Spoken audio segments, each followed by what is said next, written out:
Hello and welcome to the Global Positive Health Institute's High Five Science Podcast series. I'm Dr. Lianov. I'm the president of the GPHI. And in this series, we take interesting questions in the fields of positive psychology and positive health and take a brief look at the science behind these questions. And today's segment is focused on what is the happiest age of life? When do we tend to be happiest? And for many, many years, both the general media as well as even some scientific articles have been supporting the idea of a U-shaped curve, a trajectory of happiness in which early in life we're happy, in the middle of life we're not so happy, maybe it correlates to midlife crises, and then later in life we're happier again. And in 2021, a team led by Nancy Galambos has refuted that. They dug deep into this idea of a U-shaped curve of happiness. And they say there are flaws in the science that was supporting the U-shaped curve. For example, a number of those studies were cross-sectional studies looking at just a population at a point in time and then another point in time. But even longitudinal studies have had mixed results. Longitudinal studies where they're taking the same population and following them over time and finding out what their well-being and happiness status is.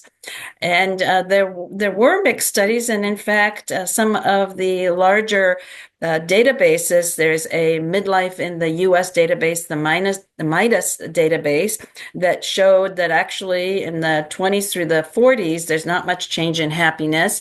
And then in the 40s through the 60s, actually there's an increase in happiness, and then 70 and above, a decrease in happiness. So not all the studies agree about this U-shaped curve. And so then why is that?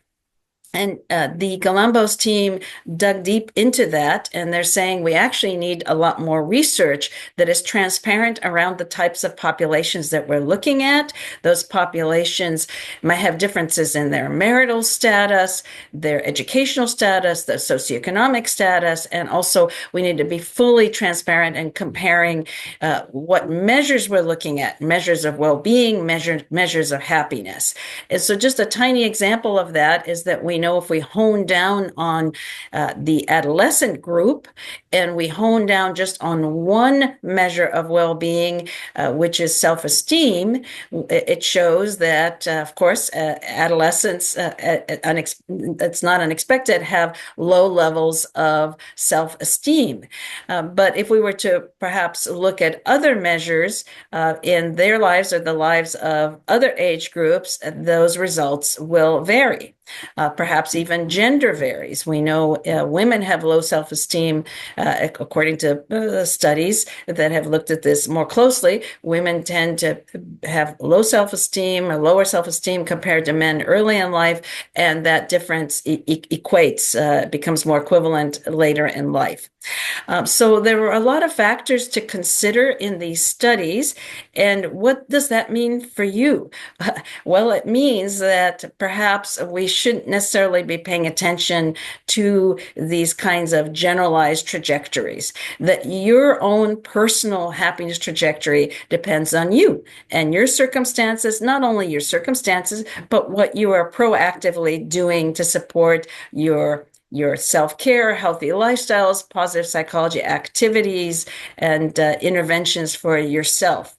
But please communicate with us about your experiences. I would love to hear your experiences, no matter what age of life you are in, what stage of life you're in. When have you had your ups? When have had some downs? Has it been a bumpy road? Has been a more stable road? That is all very interesting, and it's great to share around that.